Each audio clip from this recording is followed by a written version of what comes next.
निगम हेमंत सरकार ने पुलिस को भी ऐसा करने पर मजबूर कर दिया। मनीष विथ माइक पॉडकास्ट के इस खास एपिसोड में आज हम आ पहुंचे हैं झारखंड के पूर्व विधायक, पूर्व मंत्री, प्रखर वक्ता द भानुप्रताप शाही के पास। झारखंड में एक आपके परम मित्र हैं, आपके हर राजनीतिक बयान पे एकदम आक्रामक रहते हैं, चाहे वो जमीनी स्तर पर हो या वर्चुअल स्तर पर हो। मैं चाहूंगा कि उनके बारे में भी कुछ दो शब्द कहें आप। बेसिकली मैं समझता हूँ कि वो नॉनसेंस पॉलिटिशियन। बहुत बड़ी बात कह रहे हैं। हाँ बिल्कुल। पर्सनल जैसा कुछ है क्या? नहीं, बिल्कुल नहीं है। मेरा पर्सनल किसी के साथ संबंध खराब नहीं है। क्या मुसलमानों का विरोध करना ही हिंदुत्व है? बिल्कुल नहीं। तब एक आरोप आपके ऊपर लगता है भाई, भारतीय जनता पार्टी सिर्फ हिंदुओं की पार्टी है। भारतीय जनता पार्टी मुस्लिम को यूनाइट करने के लिए क्या कदम उठा रही है? नहीं, हम क्यों करें? हम तो सबके लिए काम कर रहे हैं। झारखंड के युवाओं से क्या कहना चाहिए? क्या सच में नौकरियां मिलेंगी उनको, या फिर यही अंडा, मुर्गी और सुअर वगैरह बेचते रहेंगे झारखंडी युवा? जोहार, नमस्कार। मनीष विथ माइक पॉडकास्ट के इस खास एपिसोड में आज हम आ पहुंचे हैं झारखंड के पूर्व विधायक, पूर्व मंत्री, प्रखर वक्ता द भानुप्रताप शाही के पास। भानु जी, आपका बहुत बहुत स्वागत है हमारे पॉडकास्ट। बहुत बहुत धन्यवाद आपका। भानु जी, 15 साल की विधायकी, उसके बाद सबसे कम उम्र में मंत्रालय पद संभाला है आपने, और आज इतने वर्षों के बाद सत्ता से बाहर, सरकारी तामझाम से बाहर, कैसा महसूस कर रहे हैं? नहीं, देखिए, जनता ने जो जवाबदेही जब दिया है उसको हम लोग प्रसाद समझ करके, उसको आशीर्वाद समझ करके स्वीकार किया है। और जनता ने आज बैठने का जनादेश दिया है तो उसको भी हम लोगों को स्वीकार करना है, स्वीकार कर रहे हैं। सार्वजनिक जीवन में कभी भी आदमी जो है वो बैठता नहीं है, नित्य प्रतिदिन चलने का काम करता है, समाज का सेवा करता है, समाज के लिए लड़ता है, समाज के लिए संघर्ष करता है, समाज का आवाज बनता है। और ये कोई जरूरी नहीं है कि आप पद पर रह करके ही केवल समाज का सेवा कर सकते हैं, समाज के बात को बोल सकते हैं। बगैर पद पर रहे हुए भी आप बोल सकते हैं। ये पिछले 6 महीने से लगभग हम महसूस कर रहे हैं कि आप पद पर नहीं हैं, बावजूद जनता का वॉइस बन सकते हैं, छात्रों का आवाज बन सकते हैं, गरीबों का, दलितों का, शोषितों का, वंचितों का लड़ाई आप लड़ सकते हैं। ये निश्चित तौर पर यहाँ बाहर बैठने, सदन से बाहर बैठने के बाद भी मैं महसूस कर रहा हूँ। तो ये कोई जरूरी नहीं है कि आप अगर वोट लेकर के आते हैं तभी जनता की बात आप उठाएंगे। आप को अगर ऐसा मैंडेट नहीं मिलता है, आपके मन में जुनून है, कुछ करने का जज्बा है, तो स्वाभाविक रूप से आप जहां भी रहेंगे उनके लिए आप लड़े। मुझे लगता है इसीलिए आपने हारने के बाद भी जनता के पास धन्यवाद यात्रा लेकर गया था। ये आइडिया कहां से आया था कि हारने के बाद भी हम जनता के पास पहुंचेंगे भाई? देखिए, हमारी जनता हमारे परिवार से भी ज्यादा प्यारी है। मुझे गांव से उठा करके 3 बार राज्य के पंचायत में भेजना, विधानसभा में भेजना, ईश्वर के बाद मेरे जीवन में अगर कोई स्थान रखता है तो हमारा क्षेत्र के जनता वो स्थान प्राप्त किए हुए है मेरे मन से। आप देखेंगे कि जब मैं चुनाव लड़ा हूं, निरंतर जनता का प्यार मुझे मिला है। पहली बार जब मैं चुनाव लड़ा तो 40,000 वोट मुझे मिले। दूसरा बार जब मैं चुनाव लड़ा तो 50,000 वोट मिला। तीसरा बार चुनाव लड़ा तो 60,000 वोट मिला। चौथा बार चुनाव लड़ा तो 1 लाख वोट मिला। और 5वां बार जब चुनाव लड़ा तो मुझे 1.25 लाख वोट मिला। तो मैं कभी भी यह नहीं मानता हूं कि जनता ने मेरा साथ छोड़ा है या मैं हारा हूं।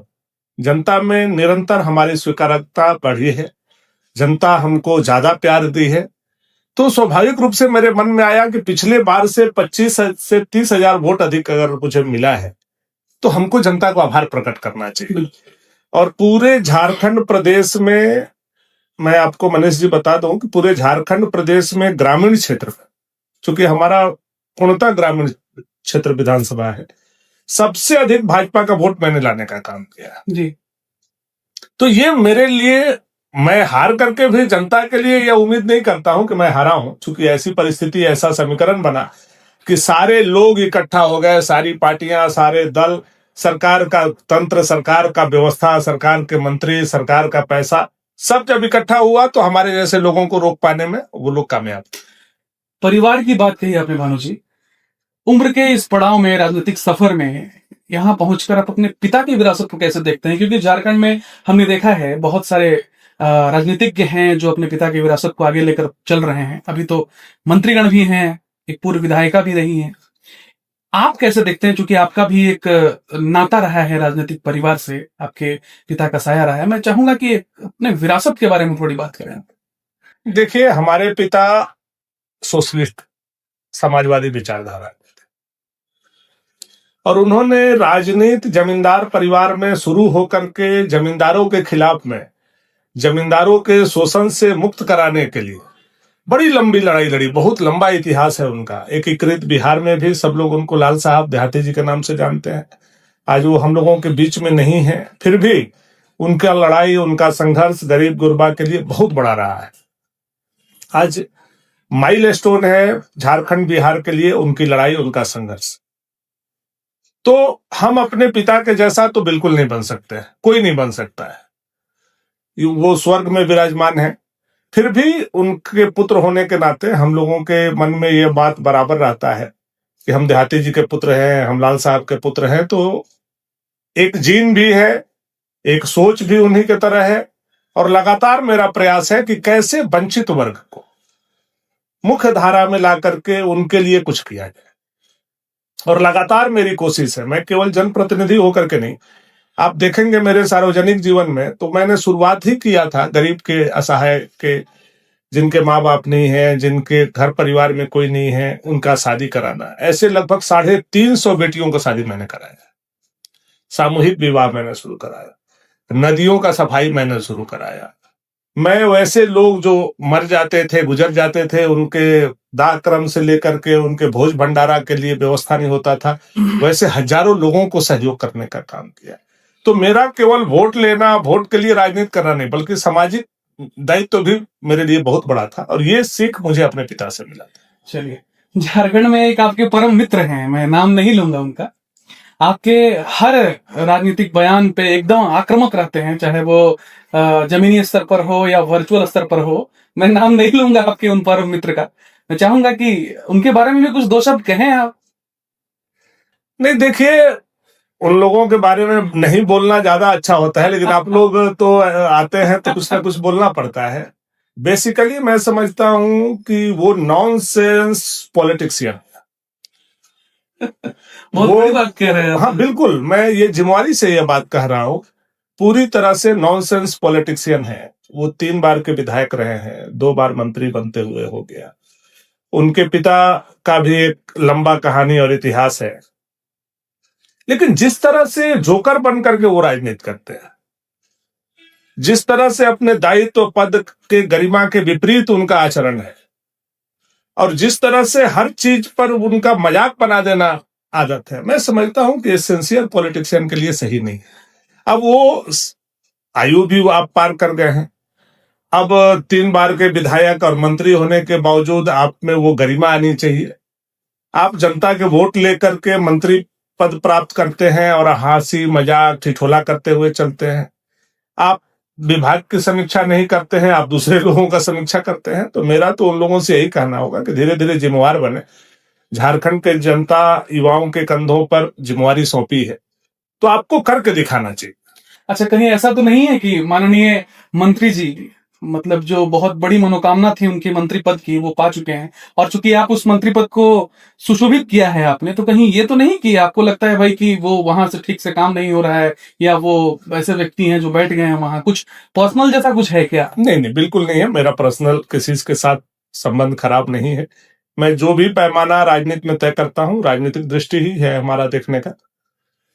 लेकिन मैं ये देखता हूं कि आप एक जवाबदेह के पद पर बैठ करके गैर जवाबदेही वाला बात नहीं कर सकते। आपको बराबर यह बात सोचना चाहिए कि हम जनता के जिम्मेवारी के लिए पद पर बैठे हैं और हमारा मूल में जनता है, हमारी प्राथमिकता जनता होनी चाहिए। आप पद पर बैठे हैं, स्वास्थ्य विभाग के मंत्री आप हैं, आज तक 7 महीना बीत गया, आप ही लोगों के द्वारा, मीडिया के द्वारा हम लोगों को सूचना मिलती है कि 108 एम्बुलेंस खड़ा है और मरीज जो है वो चारपाई पर उनकी लाश उनके मरीज के जो परिजन है वो ढो करके ला रहे हैं, ले जा रहे हैं। आप बोलते हैं कि जब मरीज मर जाएंगे रिम्स में तो उनको हम कफन देंगे। मरीज को बचाने की योजना अभी तक आपने नहीं बनाई, मरीज को मारने के बाद कफन देने की योजना आपने बनाई है। तो पूरी की पूरी व्यवस्था को आपने चौपट किया है। ये कहीं से भी उचित नहीं है कि एक जिम्मेवार पद पर बैठा हुआ 3.5 करोड़ जनता का प्रतिनिधि गैर जिम्मेवार काम करे, गैर जिम्मेवार बात करे, हिंदू मुसलमान करे और लगातार हिंदू मुसलमान के तुष्टीकरण पर राजनीतिक रोटी सेके। ये कहीं से भी उचित है।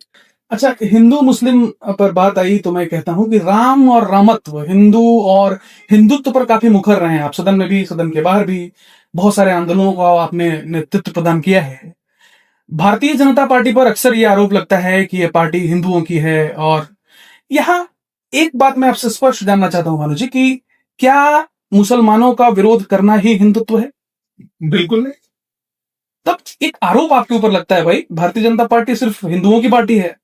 नहीं, मैं आपसे एक बात पूछना चाहता हूं, या आपके माध्यम से जो लोग देखेंगे उनसे मैं पूछना चाहता हूं। भारतीय जनता पार्टी पिछले 11 सालों से नरेंद्र भाई मोदी के नेतृत्व में केंद्र में हमारी सरकार है। आप एक ऐसा योजना बताएं जो जन कल्याणकारी योजना मोदी जी ने बनाया हो और जिसमें मुसलमानों को छांट करके वह योजना बनाई गई हो। अब तक जितनी भी योजनाएं भारतीय जनता पार्टी के शासनकाल में बनी है वो सबके लिए बनी है, हिंदू के लिए भी बनी है तो उतना ही बराबर मुसलमानों के लिए भी बनी है। हम अगर घर दे रहे हैं तो हिंदुओं को भी दे रहे हैं, मुसलमानों को भी दे रहे हैं। हम अगर अनाज दे रहे हैं तो हिंदू को भी दे रहे हैं, मुसलमानों को भी दे रहे हैं। हम पानी दे रहे हैं तो हिंदू को भी दे रहे हैं, मुसलमानों को। हम बिजली दे रहे हैं तो हिंदू को, मुसलमान। लेकिन मैं इसलिए बोल रहा हूं इस बात को, जब जब वोट आता है आप उदाहरण खोजने की जरूरत नहीं है, हर जगह उदाहरण कि हम सबके लिए काम करते हैं, सबकी चिंता हम करते हैं। लेकिन आपके अंदर क्या तुष्टीकरण भरा हुआ है कि जब वोट देने की बारी आती है तो आप बीजेपी को वोट नहीं करते हैं? कौन सा ऐसा काम नरेंद्र भाई मोदी जी ने किया है, एक भी काम आप बताइए जिससे कि मुसलमानों को नाराज होना चाहिए और मुसलमानों को बीजेपी को वोट नहीं करना चाहिए? ये वही लोग कराते हैं हिंदू मुस्लिम, जिनको मुस्लिम को यूनाइट करके मुस्लिम को वोट लेना है। तो भारतीय जनता पार्टी मुस्लिम को यूनाइट करने के लिए क्या कदम उठा रही है? नहीं, हम क्यों करें? हम तो सबके लिए काम कर रहे हैं। उनके लिए तो खुद कांग्रेस बैठा हुआ है उनको यूनाइट करने के लिए। फिर उनके लिए बात हो गई, उनके लिए कांग्रेस, हाँ, उनके लिए तो कांग्रेस बैठा हुआ है। और उनको आप देखेंगे कि उनके लिए जो कांग्रेस बैठे हुए हैं, कांग्रेस लगातार ये षड्यंत्र और साजिश करते रहती है कि आप अगर बीजेपी की तरफ चले जाओगे और बीजेपी अगर सत्ता में आएगी तो आपको भगा दिया जाएगा। आप बताइए, 11 साल से हम लोगों का शासन है। CAA के समय में भी आग लगाया इन लोगों ने, कहा हम लोगों ने मुस्लिमों को भगाया। वक्फ बोर्ड के समय भी आप देख रहे हैं आग लगाने की कोशिश की जा रही है। किसकी जमीन छीनी जा रही है? वक्फ बोर्ड कानून लगे हुए भी 6 महीना होने वाला है। किस मुसलमान का जमीन छीना गया? किस मुसलमान को CAA के माध्यम से भगाया गया? लेकिन ये केवल तुष्टीकरण करती है कांग्रेस, और तुष्टीकरण के बात करती है कि नहीं बीजेपी करती है। कॉमनर लाइन पे हम चलते हैं। अब बताइए, कांग्रेस के शासन में जितने दंगे हो, चाहे उत्तर प्रदेश में हो चाहे अन्य प्रदेशों में, कितने दंगे हुए, और आज कांग्रेस भारतीय जनता पार्टी का शासन है तो कितने दंगे हुए। तो हम लोगों के मन में कहीं भी हिंदू मुस्लिम नहीं है।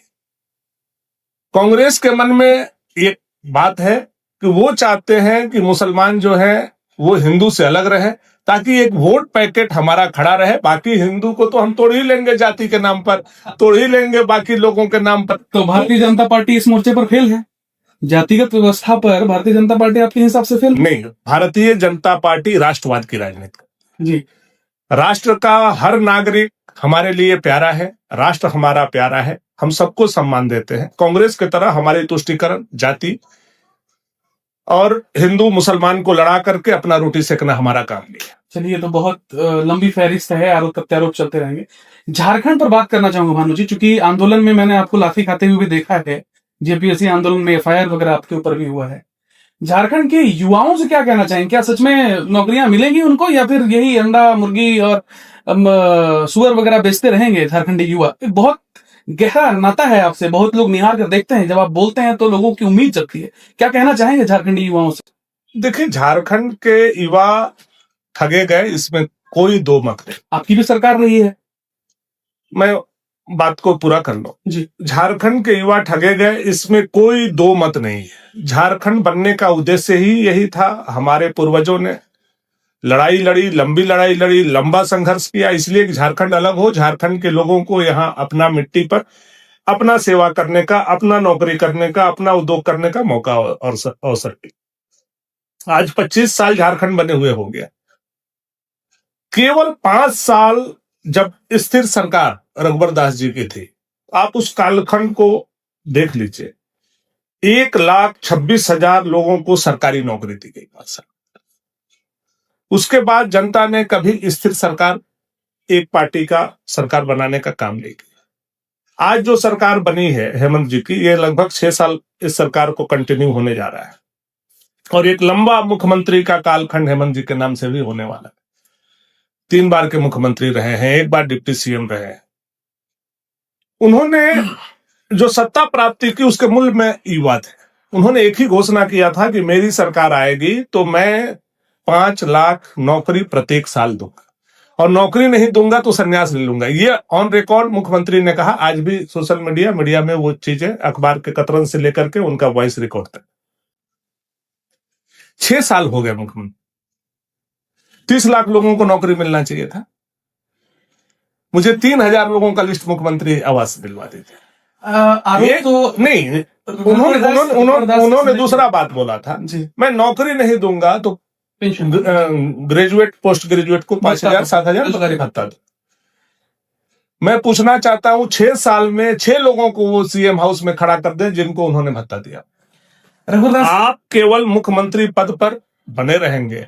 आप बोलेंगे मैं आऊंगा, स्थानीय नीति लागू करूंगा, मैं आऊंगा, नियोजन नीति लागू करूंगा, मैं आऊंगा, युवाओं को कैलेंडर जारी करके जेपीएससी जेएसएससी का नौकरी मैं दूंगा। और जब जब कुछ नौकरियां निकलती भी हैं, जैसे सीजीएल का एग्जाम, जैसे उत्पाद सिपाही का एग्जाम हुआ, जैसे अन्य छोटे छोटे एग्जाम हुए, तो क्या हो रहा है झारखंड में? आपसे कोई चीज छुपा हुआ नहीं। पर्ची और खर्ची जो दे रहा है उसका रिजल्ट वहां से निकल रहा है। यानी नौकरियां बिक रही है। मेधावी छात्र एकदम हताश हैं, आत्महत्या कर रहे हैं। मेधावी छात्र मतलब सोच रहे हैं कि हम झारखंड में रहें या नहीं रहें। उनके माँ बाप को पीड़ा हो रहा है। तो ऐसा दुर्दशा किसने लाया? हेमंत सोरेन जी ने लाया। रघुवर दास की बात आपको जेपीएससी की जब आपने बात की तो आपको याद होगा कि जेपीएससी के लिए हम लोगों ने मूवमेंट किया। यही हेमंत सोरेन जी, रघुवर जी के समय में जेपीएससी हमारी सरकार 6 आएगी तो मैं इसको रद्द करूंगा, और जैसे ही सरकार बनाते हैं इन्होंने रिजल्ट जारी कर दिया। और उसमें क्या धांधली हुआ है आपको पता है? हम लोगों ने उसके लिए प्रोटेस्ट किया, हम लोगों ने लाठी खाया, चौराहे पर बैठा करके हम लोगों को मारा गया। केवल मारा नहीं गया, आप भी उसमें गवाह हैं, मुकदमा भी हुआ हम लोग। आज हम लोग मुकदमा भी झेल रहे हैं। मुझे दुख इस बात का है, आपके माध्यम से मैं झारखंड के युवाओं को कहना चाहता हूं कि हमारे युवा झारखंड के 20 साल 24 साल हो जाने के बाद उनको परिपक्व हो जाना चाहिए था। लेकिन 24 साल के झारखंड होने के बाद, 24 साल की आयु होने के बाद झारखंड का युवा जो 1 साल का था आज 24 साल का है, आज वो परिपक्व क्यों नहीं हो पा रहा है?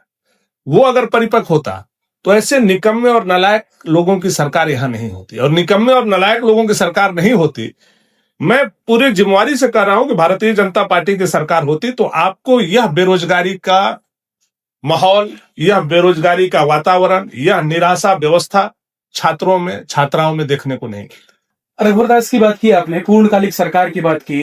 रघुवर दास पर आरोप लगता है कि उन्होंने एडोकिज्म कल्चर को भी झारखंड में खूब सराहा है। उन्होंने सहायक पुलिस की भर्ती की, झारखंड में असिस्टेंट प्रोफेसर की भर्ती की, घंटी आधारित शिक्षक जो अभी एक तरह से व्यवस्था की मार झेल रहे हैं, जैसे नियमित सहायक प्राध्यापक जैसे काम करते हैं ठीक वैसे ही वो काम करते हैं।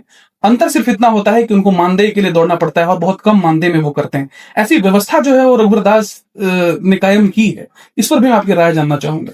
नहीं, देखिए, हम लोगों का स्पष्ट मानना है कि जब भी आप किसी को नियोजन दें तो कम से कम उसकी जितनी उम्र है, जितनी जवानी है, जितना समय योगदान वो दे सकता है, यानी पूरी की पूरी उसके ऊर्जा का समायोजन सरकार और व्यवस्था के साथ होना चाहिए।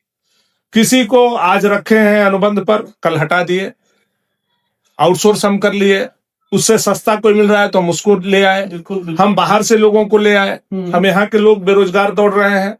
तो ये वातावरण में अव्यवस्था फैले, मैं इसका पूर्ण रूप से व्यक्तिगत इसका विरोधी हूं जी। और मैं जब भी अब भाजपा की सरकार झारखंड में बनेगी, हम लोग ये चाहेंगे कि जो भी रिक्त पद है उस पर अस्थायी बहाली हो, चाहे 3rd ग्रेड का हो, 4th ग्रेड का हो, चाहे 2य श्रेणी का हो या प्रथम श्रेणी का हो।